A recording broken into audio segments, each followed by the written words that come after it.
ਸਤਿ ਸ਼੍ਰੀ ਅਕਾਲ physique ਐਫਵਾਈ media ਮੈਂ ਹਾਂ ਤੁਹਾਡੇ ਨਾਲ ਅਰਸ਼ਦੀਪ।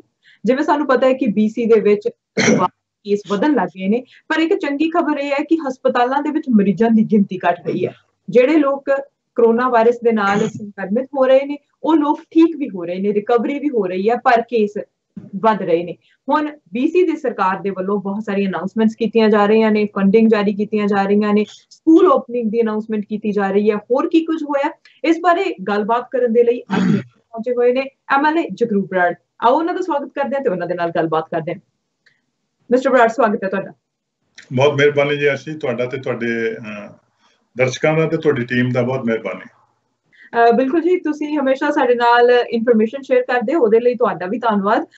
ਹੁਣ ਜਦੋਂ ਅਸੀਂ ਗੱਲਬਾਤ ਕਰਦੇ ਹੈਗੇ ਆ BC ਸਰਕਾਰ ਦੀ, ਤਾਂ ਅਨਾਉਂਸਮੈਂਟਸ ਜਿਹੜੀਆਂ ਨੇ ਉਹ ਲਗਾਤਾਰ ਆਉਂਦੀਆਂ ਰਹਿੰਦੀਆਂ ਨੇ ਤੇ ਪਿਛਲੇ ਹਫਤੇ ਸਾਡੀ ਗੱਲ ਹੋਈ ਸੀ ਤੇ ਤੁਸੀਂ ਦੱਸਿਆ ਸੀ ਕਿ ਅਗਲੇ ਹਫਤੇ ਜਿਹੜੀ ਇਹ ਅਨਾਉਂਸਮੈਂਟ ਹੋਣ ਵਾਲੀ ਹੈ ਸਕੂਲਾਂ ਦੇ ਬਾਰੇ, ਜੋ ਕਿ ਹੋਈ ਹੈ ਕਿ 8 ਸਤੰਬਰ ਤੋਂ ਫੁੱਲ ਟਾਈਮ ਸਕੂਲ ਸ਼ੁਰੂ ਹੋ ਜਾਣਗੇ। ਬਹੁਤ ਸਾਰੇ ਪੇਰੈਂਟਸ ਨੇ ਉਹ ਐਂਸ਼ੀਅਸ ਨੇ ਕਿ ਕਿਸ ਤਰ੍ਹਾਂ ਇਹ ਓਪਨਿੰਗ ਹੋਏਗੀ। ਕੀ ਕਹਿਣਾ ਚਾਹੁੰਦੇ ਆ ਤੁਸੀਂ ਫਰੇਮਵਰਕ ਜਿਹੜਾ ਅਨਾਉਂਸ ਕੀਤਾ ਗਿਆ? ਦੇਖੋ ਜੀ, ਜਿਹੜੇ ਕੋਵਿਡ ਦੇ ਹਾਲਾਤ ਨੇ ਇਹਨਾਂ ਨੂੰ ਦੇਖਦੇ ਹੋਏ ਲੋਕਾਂ ਦੇ ਬਹੁਤ ਸਾਰੇ ਸਵਾਲ ਸੀਗੇ ਕਿ ਸਕੂਲ ਕਦੋਂ ਖੁੱਲਣਗੇ, ਕਿਵੇਂ ਖੁੱਲਣਗੇ, ਉੱਥੇ ਜਿਹੜਾ ਸੇਫਟੀ ਦਾ ਪ੍ਰਬੰਧ ਕੀ ਹੋਏਗਾ ਜੀ। ਇਸ ਹਫ਼ਤੇ ਜਿਹੜਾ BC ਸਰਕਾਰ ਨੇ ਐਲਾਨ ਕਰ ਦਿੱਤਾ ਕਿ ਜਿਹੜੇ ਸਕੂਲ ਨੇ ਉਹ ਸਤੰਬਰ ਦੇ ਵਿੱਚ 8 ਸਤੰਬਰ ਤੋਂ ਖੁੱਲਣ ਜਾ ਰਹੇ ਔਰ ਫੁੱਲ ਟਾਈਮ ਕਲਾਸਾਂ ਜਿਹੜੀਆਂ ਵਾਪਸ ਜਿਹੜੀਆਂ ਉਹ ਆ ਰਹੀਆਂ, ਉਹਦਾ ਐਲਾਨ ਕੀਤਾ ਗਿਆ।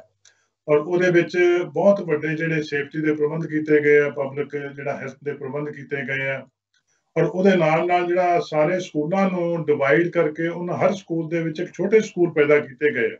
ਇੱਕ ਤਾਂ ਕਲਾਸਰੂਮ ਹੁੰਦੀ ਹੈ, ਕਲਾਸਰੂਮ ਤਾਂ ਬੱਚੇ ਜਿਹੜੇ ਉਹੀ ਹੋਣਗੇ ਜਿਹੜੇ ਉਸ ਕਲਾਸ ਦੇ ਵਿੱਚ ਪੜ੍ਹਦੇ ਆ, ਛੋਟਾ ਗਰੁੱਪ ਹੁੰਦਾ 17, 18, 20 ਦਾ। ਉਸ ਤੋਂ ਇਲਾਵਾ ਇੱਕ ਗਰੁੱਪ ਹੋਰ ਬਣਾਇਆ ਗਿਆ, ਇੱਕ ਸਕੂਲ ਦੇ ਕਈ ਛੋਟੇ ਛੋਟੇ ਸਕੂਲ ਬਣਾ ਦਿੱਤੇ ਗਏ।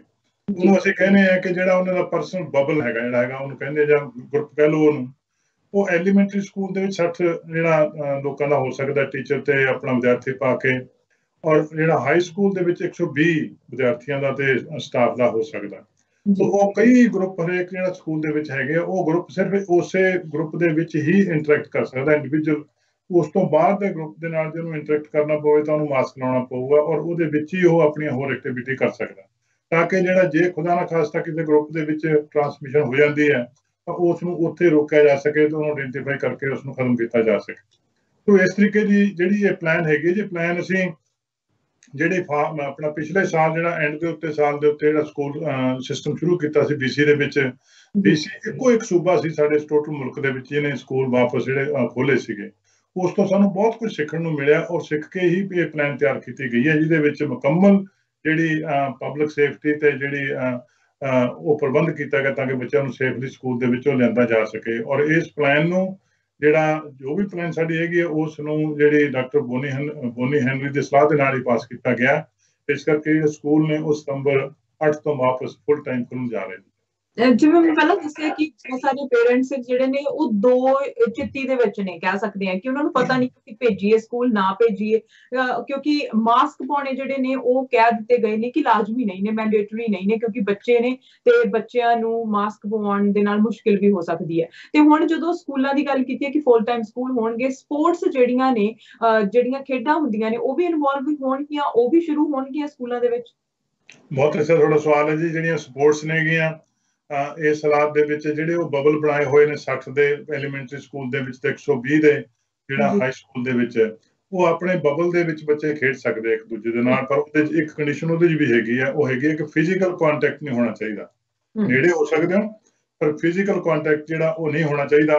ਔਰ ਇਸ ਤਰੀਕੇ ਨਾਲ ਜਿਹੜੀਆਂ ਸਪੋਰਟਸ ਹੈ, ਚਾਹੇ ਉਹ ਸਪੋਰਟਸ ਨੇ ਜਾਂ ਬੈਂਡ ਨੇ ਜਾਂ ਹੋਰ ਕੋਈ ਜਿਹੜੀਆਂ ਆਰਟ ਐਕਟੀਵਿਟੀ ਜਿਹੜੀਆਂ ਉਹ ਹੋ ਸਕਦੀਆਂ, ਪਰ ਵਿਦਨ ਦੀ ਬਬਲ ਤੇ ਉਹਦਾ ਜਿਹੜਾ ਫਿਜ਼ੀਕਲ ਡਿਸਟੈਂਸ ਜਿਹੜੀ ਹੈਗੀ ਉਹ ਫਿਜ਼ੀਕਲ ਕੰਟੈਕਟ ਨਹੀਂ ਹੋਣਾ ਚਾਹੀਦਾ ਇੱਕ ਦੂਜੇ ਨਾਲ। ਉਹਦੇ ਨਾਲ ਨਾਲ ਇਹ ਵੀ ਹੈਗਾ ਕਿ ਜਿਹੜਾ ਇਸ ਸਾਲ ਘੱਟੋ ਘੱਟ ਜਦੋਂ ਤੱਕ ਵੈਕਸੀਨ ਨਹੀਂ ਆ ਜਾਂਦੀ ਉਦੋਂ ਤੱਕ ਜਿਹੜਾ ਹੈਗਾ ਜਿਹੜੇ ਹੋਰ ਟੂਰਨਾਮੈਂਟ ਨੇ, ਜਿਹੜਾ ਇੰਟਰ ਸਕੂਲ ਕੰਪੀਟੀਸ਼ਨ ਵਗੈਰਾ ਹੈਗੇ ਆ, ਤਾਂ ਉਹ ਟੂਰਨਾਮੈਂਟ ਤੇ ਕੰਪੀਟੀਸ਼ਨ ਉਹ ਨਹੀਂ ਹੋ ਸਕਣਗੇ ਜੀ। ਪਰ ਵਿਦਨ ਜਿਹੜਾ ਉਸ ਗਰੁੱਪ ਜਿਹੜੀਆਂ ਲਿਮਟਿਡ ਐਕਟੀਵਿਟੀ ਹੋ ਸਕਦੀਆਂ ਬੱਚਿਆਂ ਨੂੰ, ਤਾਂ ਕਿ ਮੌਕਾ ਮਿਲੇ ਕਿ ਉਹਨਾਂ ਦੀ ਜਿਹੜੀ ਫਿਜ਼ੀਕਲ ਐਕਸਰਸਾਈਜ਼ ਹੋ ਸਕਦੀ, ਜਿਹੜੀ ਬੜੀ ਜ਼ਰੂਰੀ ਹੈ ਬੱਚਿਆਂ ਵਾਸਤੇ ਫਿਜ਼ੀਕਲ ਐਕਸਰਸਾਈਜ਼। BC ਦੇ ਵਿੱਚ ਰੇਸਿਜ਼ਮ ਦੀਆਂ ਘਟਨਾਵਾਂ ਸਾਨੂੰ ਦੇਖਣ ਨੂੰ ਬਹੁਤ ਮਿਲੀਆਂ ਨੇ, ਖਾਸ ਕਰਕੇ COVID-19 ਤੋਂ ਬਾਅਦ।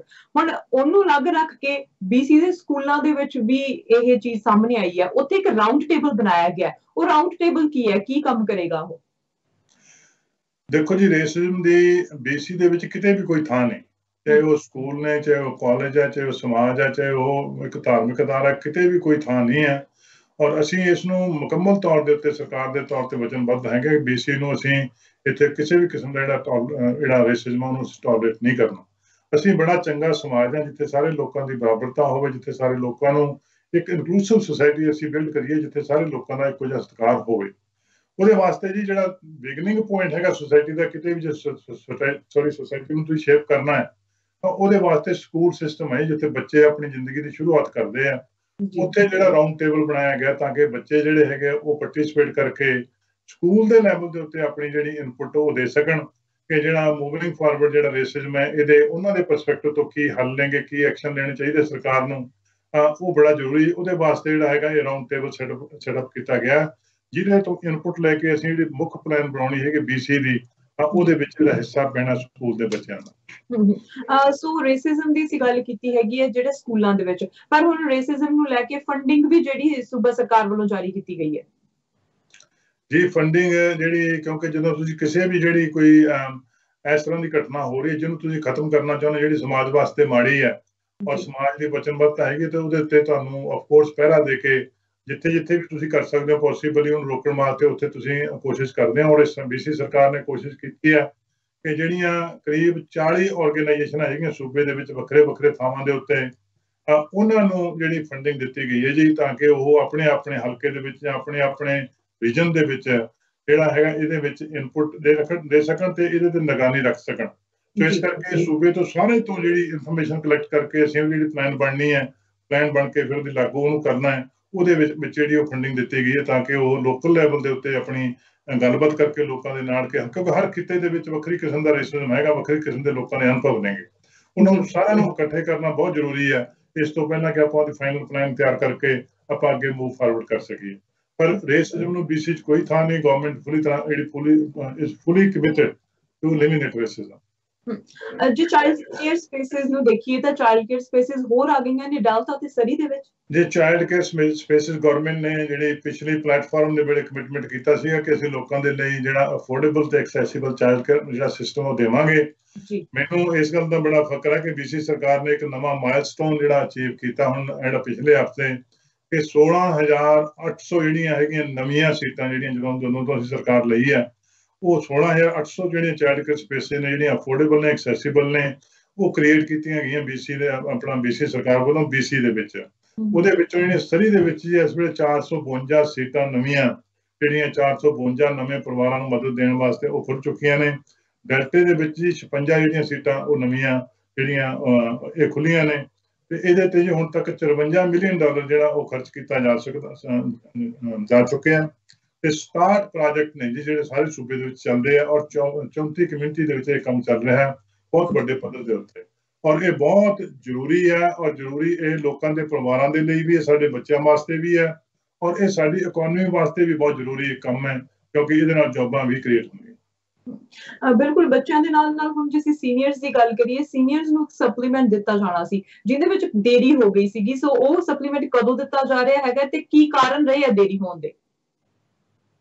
ਜਿਹੜਾ BC ਸੀਨੀਅਰ ਸਪਲੀਮੈਂਟ ਹੈ ਜੀ, ਉਹ ਕਰੀਬ 58,000 ਸੀਨੀਅਰਸ ਨੂੰ ਮਿਲਦਾ ਜੀ ਜਿਹੜੇ ਐਲੀਜੀਬਲ ਨੇ, ਔਰ ਉਹਨਾਂ ਦੇ ਵਿੱਚੋਂ 7,000 ਸੀਨੀਅਰ ਐਸੇ ਨੇ ਜਿਨ੍ਹਾਂ ਦਾ ਜਿਹੜਾ ਸਪਲੀਮੈਂਟ ਹੈ ਜੋ 2 ਦਿਨ ਪਹਿਲਾਂ ਮਿਲਣਾ ਸੀਗਾ ਜੁਲਾਈ 27 ਨੂੰ, ਉਹ ਹੁਣ ਜਿਹੜਾ ਅਗਸਤ ਦੇ ਵਿੱਚ ਆਪਣਾ 27 ਅਗਸਤ ਨੂੰ ਮਿਲੂਗਾ। ਉਹਦੇ ਲੇਟ ਹੋਣ ਦਾ ਕਾਰਨ ਇਹ ਹੈ ਜੀ ਕਿਉਂਕਿ ਜਿਹੜਾ BC ਸੀਨੀਅਰ ਸਪਲੀਮੈਂਟ ਹੈ ਉਹਦੀ ਜਿਹੜੀ ਇਨਫੋਰਮੇਸ਼ਨ ਹੈ ਉਹ ਅਸੀਂ ਫੈਡਰਲ ਸਰਕਾਰ ਤੋਂ ਲੈਂਦੇ ਹਾਂ, ਕਿਉਂਕਿ ਜਿਹੜਾ ਇਹ ਫੈਡਰਲ ਸਰਕਾਰ ਜਿਹੜਾ GIC ਲੋਕਾਂ ਨੂੰ ਦਿੰਦੀ ਹੈ ਉਹਨੂੰ ਗਰੰਟੀਡ ਇਨਕਮ ਸਪਲੀਮੈਂਟ ਕਹਿੰਦੇ ਆ, ਉਹ ਲੋ ਇਨਕਮ ਸੀਨੀਅਰ ਨੂੰ ਦਿੱਤਾ ਜਾਂਦਾ ਹੈ। ਔਰ ਉਹੀ ਲਿਸਟ ਅਸੀਂ ਯੂਜ਼ ਕਰਦੇ ਹਾਂ BC ਦੀ, ਜਿਹਨਾਂ ਲੋਕਾਂ ਨੂੰ ਉਹ ਮਿਲਦਾ ਉਹਨਾਂ ਲੋਕਾਂ ਨੂੰ ਹੀ BC ਸਪਲੀਮੈਂਟ ਮਿਲਦਾ। ਲੇਕਿਨ ਇਸ ਸਾਲ COVID-19 ਕਰਕੇ ਜਿਹੜੀਆਂ ਟੈਕਸ ਰਿਟਰਨ ਭਰਦੀਆਂ ਡੇਟ ਸੀਗੀਆਂ ਉਹਨੂੰ ਡਿਲੇ ਕਰ ਦਿੱਤਾ ਸੀਗਾ ਜੂਨ 1 ਤੱਕ ਜਿਹੜਾ ਹੈਗਾ ਸੀਨੀਅਰਸ ਦੇ ਲਈ। ਉਸ ਕਰਕੇ ਕੁਝ ਸੀਨੀਅਰ ਜਿਹੜੇ ਹੈਗੇ ਆ ਉਹਨਾਂ ਨੇ ਆਪਣੀ ਜਿਹੜੀ ਟੈਕਸ ਰਿਟਰਨ ਉਹ ਲੇਟ ਭਰੀ ਆ, ਔਰ ਜਦੋਂ ਅਸੀਂ ਫੈਡਰਲ ਸਰਕਾਰ ਤੋਂ ਇਨਫੋਰਮੇਸ਼ਨ ਲਈ ਹੈ ਉਹਦੇ ਵਿੱਚ ਉਹਨਾਂ ਦੀ ਇਨਫੋਰਮੇਸ਼ਨ ਹਾਲੇ ਤੱਕ ਆਈ ਨਹੀਂ ਸੀਗੀ, ਇਸ ਕਰਕੇ ਜਿਹੜਾ ਉਹਦੇ ਵਿੱਚ ਡਿਲੇ ਹੋਈ। ਹੋਰ ਉਹਦੇ ਵਿੱਚ ਕੋਈ ਚੱਕਰ ਨਹੀਂ ਹੈ, ਔਰ ਪਰ ਉਹ ਅਗਸਤ 27 ਨੂੰ ਉਹ ਮਿਲ ਜਾਣਗੇ। ਮੈਂ ਲੋਕਾਂ ਦੀ ਜਾਣਕਾਰੀ ਵਾਸਤੇ ਦੱਸਦਾ ਕਿ ਜਿਹੜਾ BC ਸੀਨੀਅਰ ਸਪਲੀਮੈਂਟ ਹੈ ਉਹ $49 ਇੱਕ ਸੀਨੀਅਰ ਨੂੰ ਮਿਲਦਾ, ਪਰ COVID-19 ਕਰਕੇ ਇਹਦੇ ਵਿੱਚ $300 ਹੋਰ ਐਡ ਕੀਤੇ ਗਏ ਆ ਜਿਹੜੇ ਸੀਨੀਅਰ ਦੀ ਮਦਦ ਕਰਨ ਵਾਸਤੇ। ਸੋ ਇਹ ਹੁਣ ਅਗਲੇ ਹਫਤੇ ਜਿਹੜੇ ਸੀਨੀਅਰ ਹੈਗੇ ਆ ਉਹਨਾਂ ਨੂੰ ਮਿਲ ਜਾਣਾ ਹੈਗਾ ਅਗਸਤ 27 ਨੂੰ ਜੀ, ਅਗਸਤ 27 ਅਗਲੇ ਮਹੀਨੇ। ਸੋ ਅਗਲੇ ਮਹੀਨੇ ਅਗਸਤ 27 ਤੱਕ ਇਹ ਜਿਹੜੇ ਪੈਸੇ, ਕੋਈ ਚਿੰਤਾ ਕਰਨ ਦੀ ਲੋੜ ਨਹੀਂ, ਕਿਸੇ ਨੂੰ ਫੋਨ ਕਰਨ ਦੀ ਲੋੜ ਨਹੀਂ ਹੈ, ਉਹ ਆਪਣੇ ਆਪ ਹੀ ਅਗਲੇ ਮਹੀਨੇ ਜਿਹੜਾ ਸਰਕਾਰ ਐਡ ਕਰਕੇ ਉਹਨਾਂ ਨੂੰ ਭੇਜ ਦੇਗੀ। ਜੀ ਬਿਲਕੁਲ, ਸੋ ਆਪਣੇ ਆਪ ਹੀ ਜਿਹੜਾ ਹੈ ਉਹਨਾਂ ਦੀ ਬੈਂਕ ਦੇ ਵਿੱਚ ਚਲਾ ਜਾਵੇਗਾ ਇਹ ਜਿਹੜਾ ਸਪਲੀਮੈਂਟ ਦਿੱਤਾ ਗਿਆ ਹੈਗਾ। ਤੇ ਨਾਲ ਹੁਣ ਰੈਂਟ ਰਿਲੀਫ ਪ੍ਰੋਗਰਾਮ ਜਿਹੜਾ ਦਿੱਤਾ ਸੀ BC ਸਰਕਾਰ ਦੇ ਵੱਲੋਂ, ਅੱਜ BC ਦੀ ਫਾਈਨੈਂਸ ਮਿਨਿਸਟਰ ਨੇ ਉਹਦੇ ਵਿੱਚ ਵੀ ਐਕਸਟੈਂਸ਼ਨ ਦੇ ਦਿੱਤੀ ਹੈ। ਉਹਦੀ ਲੇਟੈਸਟ ਮੈਂ ਜਾਣਕਾਰੀ ਬਹੁਤੀ ਪੜ੍ਹੀ ਨਹੀਂ, ਪਰ ਜਿਹੜਾ ਰੈਂਟ ਰਿਲੀਫ ਹੈ ਜੀ ਉਹਨੂੰ ਅਸੀਂ 2 ਮਹੀਨਿਆਂ ਵਾਸਤੇ ਜਿਹੜਾ ਐਕਸਟੈਂਡ ਕਰਨਾ ਸੀਗਾ, ਜਿਹੜੀ ਉਹਦੀ ਵਿਚਾਰ ਚੱਲ ਰਹੀ ਸੀ, ਕਿਉਂਕਿ ਰੈਂਟ ਰਿਲੀਫ ਹਲੇ ਤੱਕ ਜਿਹੜਾ COVID-19 ਸਾਡੇ ਆਸੇ-ਪਾਸੇ ਹੀ ਹੈ, ਇਸ ਕਰਕੇ ਜਿਹੜਾ ਉਹਦੇ ਬਾਰੇ ਅਨਾਉਂਸਮੈਂਟ ਅੱਜ ਹੋਣੀ ਸੀ। ਉਹਦੀ ਮੈਨੂੰ ਕੋਲੇ ਮੁਕੰਮਲ ਤਫਸੀਲ ਤਾਂ ਨਹੀਂ ਹੈ, ਪਰ ਜਿਹੜੀ ਹੈਗੀ ਇਹਦੀ ਜਾਣਕਾਰੀ ਆਪਾਂ ਗਾਹਾਂ ਜਾ ਕੇ ਡਿਟੇਲ ਦੇ ਵਿੱਚ ਮੈਂ ਆ ਕੇ ਤੁਹਾਨੂੰ ਦੇ ਸਕਦਾ। ਰੈਂਟ ਰਿਲੀਫ ਉਹਨਾਂ ਲੋਕਾਂ ਨੂੰ ਦਿੱਤਾ ਗਿਆ ਸੀ ਜਿਹੜੇ ਲੋਕ ਬੇਸਿਕਲੀ ਜਿਨ੍ਹਾਂ ਤੇ COVID-19 ਕਰਕੇ ਜਿਨ੍ਹਾਂ ਦੀ ਇਨਕਮ ਘਟੀ ਹੋਵੇ, ਔਰ ਖਾਸ ਕਰਕੇ 25% ਇਨਕਮ ਉਹ ਘਟੀ ਹੋਵੇ, ਉਹਦੇ ਵਿੱਚ ਜਿਹੜਾ ਰੈਂਟ ਮਿਲਣਾ ਸੀਗਾ ਇੰਡੀਵਿਜੂਅਲ ਨੂੰ $300 ਤੱਕ ਮਿਲ ਸਕਦਾ, ਤੇ ਫੈਮਿਲੀ ਤੋਂ $500 ਨੂੰ $500 ਤੱਕ ਮਿਲ ਸਕਦਾ। ਬਹੁਤ ਵੱਡੀ ਗਿਣਤੀ, ਆਈ ਥਿੰਕ 80,000 ਕਰੀਬ ਦੇ ਲੋਕਾਂ ਨੇ ਜਿਹੜਾ ਰੈਂਟ ਰਿਲੀਫ ਲਿਆ, ਔਰ ਉਹ 3 ਮਹੀਨਿਆਂ ਵਾਸਤੇ ਸੀਗਾ। ਉਹਦੀ ਐਕਸਟੈਂਸ਼ਨ ਦੀ ਗੱਲਬਾਤ ਚੱਲ ਰਹੀ ਸੀ, ਉਹਦੀ ਇਨਫੋਰਮੇਸ਼ਨ ਮੈਂ ਤੁਹਾਨੂੰ ਆਉਣ ਵਾਲੇ ਸਮੇਂ ਦੇ ਵਿੱਚ ਦੇ ਸਕਦਾ। ਬਿਲਕੁਲ ਮਿਸਟਰ ਬਰਾੜ, ਜਿੱਦਾਂ ਅਸੀਂ ਦੇਖਿਆ ਹੈਗਾ ਹੈ ਕਿ COVID-19 ਦੇ ਸਮੇਂ ਦੇ ਵਿੱਚ ਅਸੀਂ ਇੱਕ ਦੂਜੇ ਦੇ ਦੇਸ਼ ਵਿੱਚ ਨਹੀਂ ਜਾ ਸਕਦੇ, ਪਰ BC ਦੇ ਵਿੱਚ ਸਾਡੇ ਕੋਲ ਬਾਰਡਰ ਹੋਣ ਕਰਕੇ, ਖਾਸ ਕਰਕੇ ਜਿਹੜਾ ਸਾਡੇ ਕੋਲ ਸਰੀ ਦੇ ਵਿੱਚ ਬਾਰਡਰ ਹੈਗਾ ਆ, ਉੱਥੋਂ ਲੋਕ ਬਹੁਤ ਜ਼ਿਆਦਾ ਆ ਰਹੇ ਨੇ ਅਮਰੀਕਾ ਤੋਂ ਤੇ ਫਾਇਦਾ ਲੈ ਰਹੇ ਨੇ ਅਲਾਸਕਾ ਜਾਣ ਦਾ। ਲੂਪ ਹੋਲਸ ਬਹੁਤ ਹੈਗੇ ਸੀ, ਹੁਣ ਉਹਨਾਂ ਨੂੰ ਬੰਦ ਕਰ ਦਿੱਤਾ ਕੈਨੇਡਾ ਸਰਕਾਰ ਦੇ ਵੱਲੋਂ ਵੀ, ਤੇ BC ਦੇ ਵਿੱਚ ਵੀ 6 ਜਾਣਿਆਂ ਨੂੰ ਫਾਈਨ ਲਗਾ ਦਿੱਤੇ ਗਏ ਹੈ ਕਿ $1,000 ਦੇ। ਉਹਦੇ ਬਾਰੇ ਕੀ ਕਹਿਣਾ ਤੁਹਾਡਾ? ਇਹ ਦੋ ਐਸਪੈਕਟ ਨੇ ਜੀ। ਇੱਕ ਤਾਂ ਜਿਹੜਾ ਤੁਸੀਂ ਗੱਲ ਕੀਤੀ ਅਲਾਸਕਾ ਜਾਣ ਵਾਲੇ ਲੋਕਾਂ ਦਾ ਇੱਕ ਐਸਪੈਕਟ ਹੈਗਾ, ਉਹਦੇ ਵਾਸਤੇ ਜਿਹੜੀ ਲਗਾਤਾਰ ਮੈਂ ਵੀ ਪ੍ਰੀਮੀਅਰ ਸਾਹਿਬ ਨਾਲ ਗੱਲਬਾਤ ਕੀਤੀ ਹੈ, ਔਰ ਬਹੁਤ ਸਾਰੇ ਸਾਡੇ MLA ਨੇ ਇਹ ਜਿਹੜਾ ਇਸ਼ੂ ਰੇਜ਼ ਕੀਤਾ ਆਪਣੀ ਸਾਡੀਆਂ ਮੀਟਿੰਗਾਂ ਦੇ ਵਿੱਚ, ਔਰ ਪ੍ਰੀਮੀਅਰ ਸਾਹਿਬ ਨੇ ਸਾਡੀ ਗੱਲਬਾਤ ਸੁਣਨ ਤੋਂ ਬਾਅਦ ਜਿਹੜਾ ਫੈਡਰਲ ਸਰਕਾਰ ਦੇ ਸਾਡੇ ਜਿਹੜੇ ਪ੍ਰਾਈਮ ਮਿਨਿਸਟਰ ਨੇ ਉਹਨਾਂ ਦੇ ਨਾਲ ਇਹ ਗੱਲ ਰੇਜ਼ ਕੀਤੀ, ਕਿਉਂਕਿ ਬਾਰਡਰ ਦੀ ਆਵਾਜਾਈ ਦਾ ਅਲਟੀਮੇਟ ਫੈਸਲਾ ਜਿਹੜਾ ਫੈਡਰਲ ਸਰਕਾਰ ਦਾ ਸਾਡੇ ਕੋਲੇ ਨਹੀਂ ਹੈ, ਉਹਨੂੰ ਰੋਕ ਲਾਉਣ ਵਾਸਤੇ ਜਾਂ ਨਾ ਰੋਕ ਲਾਉਣ ਵਾਸਤੇ। ਪਰ ਉਹਦੇ ਤੇ ਅਸੀਂ ਉਮੀਦ ਕਰਦੇ ਹਾਂ ਵੀ ਫੈਡਰਲ ਸਰਕਾਰ ਪਹਿਰਾ ਦੇ ਕੇ ਕੋਈ ਨਾ ਕੋਈ ਫੈਸਲਾ ਕਰੂਗੀ ਜਿਹੜਾ ਜਿਹਨੂੰ ਅਸੀਂ ਲਾਗੂ ਕਰ ਸਕਦੇ ਹਾਂ। ਉਹਦੇ ਨਾਲ ਇੱਕ ਸਮੱਸਿਆ ਹੋਰ ਵੀ ਜਿਹੜੀ ਪਿਛਲੇ ਦਿਨਾਂ ਦੇ ਵਿੱਚ ਉਹ ਆਈ ਹੈ, ਉਹ ਹੈਗੀ ਕਿ ਬਹੁਤ ਸਾਰੇ ਲੋਕ ਜਿਹੜਾ US ਜਿਹੜੀਆਂ ਨੰਬਰ ਪਲੇਟ ਜਿਹੜੀਆਂ ਹੈਗੀਆਂ ਲਾਇਸੈਂਸ ਪਲੇਟ ਲਾ ਕੇ ਇੱਥੇ ਘੁੰਮ ਰਹੇ ਨੇ, ਔਰ ਉਹਨਾਂ ਨੂੰ ਲੋਕਲ ਲੋਕ ਜਿਹੜੇ ਹਰਾਸ ਕਰ ਰਹੇ ਨੇ ਕਿ ਤੁਸੀਂ ਇਸ ਮੁਲਕ ਦੇ ਵਿੱਚ ਕੀ ਕਰਨਾ ਹੈ। ਉਹਦੇ ਵਿੱਚ ਮੈਂ ਜ਼ਰੂਰ ਬੇਨਤੀ ਕਰਨਾ ਚਾਹੁੰਦਾ ਦਰਸ਼ਕਾਂ ਨੂੰ ਕਿ ਸਾਡੇ ਬਹੁਤ ਸਾਰੇ ਕੈਨੇਡੀਅਨ ਲੋਕ ਜਿਹੜੇ ਅਮਰੀਕਾ ਦੇ ਵਿੱਚ ਰਹਿੰਦੇ ਆ, ਉੱਥੇ ਕੰਮ ਕਰਦੇ ਆ ਬਹੁਤ ਸਾਰੇ ਸੂਬਿਆਂ ਦੇ ਵਿੱਚ, ਕਿਉਂਕਿ ਉੱਥੇ ਇਸ ਵੇਲੇ COVID-19 ਦੇ ਹਾਲਾਤ ਬਹੁਤ ਮਾੜੇ ਨੇ, ਇਸ ਕਰਕੇ ਉਹ ਲੋਕ ਉੱਥੋਂ ਛੱਡ ਕੇ ਵਾਪਸ BC ਦੇ ਵਿੱਚ ਆਏ ਹੋਏ ਨੇ, ਔਰ ਉਹ ਉਹੀ ਕਾਰਾਂ ਯੂਜ਼ ਕਰ ਰਹੇ ਨੇ ਜਿਹੜੀਆਂ ਕਾਰਾਂ ਉਹਨਾਂ ਨੇ ਉੱਥੇ ਲਈਆਂ ਸੀ, ਜਿਨ੍ਹਾਂ ਦੇ ਉੱਤੇ US ਦਾ ਜਿਹੜਾ ਲਾਇਸੈਂਸ ਪਲੇਟ ਹੈਗਾ। ਇਸ ਕਰਕੇ ਲੋਕਾਂ ਨੂੰ ਬੇਨਤੀ ਅਸੀਂ ਕਰਦੇ ਹਾਂ ਕਿ ਭਾਈ ਜਿਹੜਾ ਕੇਅਰਫੁਲ ਤੇ ਕਾਮ ਰਹੋ, ਕਿਉਂਕਿ ਜਿਹੜਾ ਵਿਅਕਤੀ ਕੋਈ ਪਤਾ ਨਹੀਂ ਜਿਹੜਾ ਇੱਥੇ ਫਿਰਦਾ ਉਹ ਕਿਸ ਮਜਬੂਰੀ ਦੇ ਵਿੱਚ ਫਿਰਦਾ। ਔਰ ਉਹਦੇ ਨਾਲ ਪ੍ਰੀਮੀਅਰ ਸਾਹਿਬ ਨੇ ਉਹਨਾਂ ਨੂੰ ਵੀ ਬੇਨਤੀ ਕੀਤੀ ਹੈ ਕਿ ਭਾਈ ਜੇ ਤੁਸੀਂ ਇੱਥੇ ਲੰਮਾ ਸਮਾਂ ਤੁਹਾਡਾ ਤੁਸੀਂ ਰਹਿਣਾ ਜਾਂ ਹੋਰ ਸਮੇਂ ਦੇ ਵਿੱਚ, ਤਾਂ ਤੁਸੀਂ ਆਪਣੀ ਜਾਂ ਤਾਂ ਪਲੇਟ ਚੇਂਜ ਕਰ ਲਓ BC ਦੀ, ਜਾਂ ਤੁਸੀਂ ਬੱਸ ਰਾਈਡ ਕਰ ਸਕਦੇ ਹੋ। ਸੋ ਦੋਨੇ ਤਰ੍ਹਾਂ ਨੂੰ ਹੀ ਜਿਹੜਾ ਇੱਕ ਦੂਜੇ ਨੂੰ ਕੋਆਪਰੇਟ ਕਰਨ ਵਾਸਤੇ ਉਹ ਗੱਲਬਾਤ ਕਹੀ ਗਈ ਹੈ।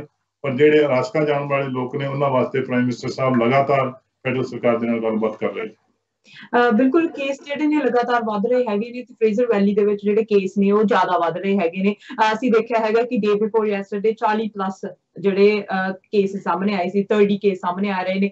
ਸੈਕਿੰਡ ਵੇਵ ਦੇ ਚਾਂਸਸ ਜਿਹੜੇ ਨੇ ਉਹ ਵੱਧ ਰਹੇ ਨੇ ਕਿ ਸੈਕਿੰਡ ਵੇਵ ਆ ਸਕਦੀ ਹੈ। ਜੇ BC ਦੇ ਵਿੱਚ ਆਉਂਦੀ ਹੈ ਤਾਂ ਕਿਸ ਤਰ੍ਹਾਂ ਦੀ ਹੋਵੇਗੀ, ਕਿਉਂਕਿ ਸਕੂਲਾਂ ਦੀ ਵੀ ਅਨਾਉਂਸਮੈਂਟ ਹੋ ਗਈ ਹੈ ਕਿ ਸਕੂਲ ਜਿਹੜੇ ਖੁੱਲ ਜਾਣਗੇ। ਪਹਿਲੀ ਗੱਲ ਤਾਂ ਮੈਂ ਜਿਹੜੀ ਕੇਸ ਵੱਧ ਰਹੇ ਤੁਸੀਂ ਗੱਲ ਕਰ ਰਹੇ ਹੋ ਉਹਦੇ ਤੇ ਗੱਲ ਕਰਨੀ ਚਾਹੁੰਦਾ। ਜਿਹੜੇ ਕੇਸ ਹੈ ਜੀ ਉਹ ਇਸ ਵੇਲੇ ਇੱਕ ਪਾਸੇ ਤਾਂ ਇਹ ਗੱਲ ਹੈਗੀ ਕਿ ਜਿੱਥੇ ਪਹਿਲਾਂ ਸਾਡੇ ਆਊਟਬ੍ਰੇਕ ਹੁੰਦੇ ਸੀਗੇ, ਨਾਰਮਲੀ ਜਿਹੜੇ ਸੀਨੀਅਰ ਕੇਅਰ ਹੋਮ ਹੁੰਦੇ ਸੀਗੇ ਜਾਂ ਹਸਪੀਟਲ ਦੇ ਵਿੱਚ ਹੁੰਦੇ ਸੀ, ਉਹ ਬਹੁਤ ਕੰਟਰੋਲ ਦੇ ਵਿੱਚ ਨੇ। ਇਸ ਵੇਲੇ BC ਦੇ ਵਿੱਚ ਸਿਰਫ ਇੱਕ ਹਸਪੀਟਲ ਹੈ ਤੇ ਇੱਕ ਸੀਨੀਅਰ ਕੇਅਰ ਹੈਗਾ ਜਿੱਥੇ ਉਹ ਜਿਹੜੇ ਆਊਟਬ੍ਰੇਕ ਹਲੇ ਜਾਰੀ ਨੇ ਜੀ। ਹੁਣ ਆਊਟਬ੍ਰੇਕ ਜਿਹੜੇ ਹੋ ਰਹੇ ਕਮਿਊਨਿਟੀ ਦੇ ਵਿੱਚ ਹੋ ਰਹੇ, ਇਸ ਕਰਕੇ ਉਹ ਜ਼ਿਆਦਾ ਖਤਰਨਾਕ ਨੇ, ਕਿਉਂਕਿ ਜਦੋਂ ਕਮਿਊਨਿਟੀ ਦੇ ਵਿੱਚ ਹੁੰਦਾ, ਕਮਿਊਨਿਟੀ ਵੱਡੀ ਐਕਸਪੋਜ਼ਰ ਜ਼ਿਆਦਾ ਹੁੰਦਾ, ਉਹ ਪਤਾ ਨਹੀਂ ਕਿੱਥੇ ਕਿੱਥੇ ਉਹਨੇ ਪਹੁੰਚ ਜਾਣਾ ਸਵੇਰ ਤੱਕ। ਮਿਸਾਲ ਦੇ ਤੌਰ ਦੇ ਉੱਤੇ ਜਿਹੜੇ ਕਲੋਨੀ ਦੇ ਵਿੱਚ 6 ਨੌਜਵਾਨ ਐਕਟੀਵਿਟੀ ਕਰਨ ਗਏ ਸੀ ਕੈਨੇਡਾ ਦੇ ਉੱਤੇ, ਉਹ 6 ਦੇ ਉੱਤੋਂ ਆਲਮੋਸਟ ਜਿਹੜੇ 80-90 ਜਿਹੜੇ ਲੋਕ ਆ ਉਹਨਾਂ ਨੂੰ COVID-19 ਵਾਇਰਸ ਹੋ ਚੁੱਕੀ ਹੈ, ਔਰ 1000 ਦੇ ਕਰੀਬ ਲੋਕ ਉਹਨਾਂ ਕਰਕੇ ਜਿਹੜੇ ਉਹਨਾਂ ਦੇ ਕੰਟੈਕਟ ਦੇ ਵਿੱਚ ਕਿਤੇ ਨਾ ਕਿਤੇ ਆਏ, ਉਹਨਾਂ ਨੂੰ ਆਈਸੋਲੇਟ ਸਾਨੂੰ ਕਰਨਾ ਪਿਆ। ਬਹੁਤ ਵੱਡੀ ਮਿਹਨਤ ਹੈ, ਬਹੁਤ ਵੱਡਾ ਖਰਚਾ BC ਦੇ ਲੋਕਾਂ ਦਾ।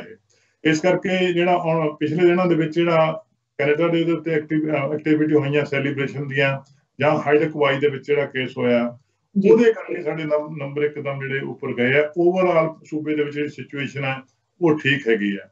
ਅਸੀਂ ਇਸੇ ਕਰਕੇ ਲੋਕਾਂ ਨੂੰ ਬੇਨਤੀ ਕਰਦੇ ਹਾਂ ਕਿ ਜਿਹੜਾ ਨਵਾਂ ਅਗਲਾ ਹਫਤਾ ਆ ਰਿਹਾ ਜਿਹੜਾ ਲੌਂਗ ਵੀਕਐਂਡ ਉਹਦੇ ਉੱਤੇ ਜਿਹੜੇ ਲੋਕਾਂ ਨੂੰ ਬੇਨਤੀ ਕਰਦੇ ਹਾਂ ਕਿ ਉਹ ਸਾਵਧਾਨੀ ਵਰਤਣ ਤੇ ਜਿਹੜੀਆਂ ਆਪਣੀਆਂ ਲੱਗੀਆਂ ਪਾਬੰਦੀਆਂ ਨੇ ਉਹਨਾਂ ਨੂੰ ਮੰਨ ਕੇ ਚੱਲਣ ਤਾਂ ਕਿ ਅਸੀਂ ਜਿਹੜੀ ਇਸ ਤਰ੍ਹਾਂ ਦੇ ਜਿਹੜੇ ਕੇਸਾਂ ਦਾ ਮੁੜ ਕੇ ਜਿਹੜਾ ਉੱਪਰ ਨੂੰ ਜਾਣਾ ਉਹ ਨਾ ਜਾਵੇ, ਬਲਕਿ ਅਸੀਂ ਜਿਹੜੀ COVID-19 ਦੀ ਫਲੈਟ ਜਿਹੜੀ ਹੈਗੀ ਆ ਉਸ ਨੂੰ ਅਸੀਂ ਦੁਬਾਰੇ ਫਿਰ ਜਿਹੜਾ ਫਲੈਟ ਕਰ ਸਕੀਏ।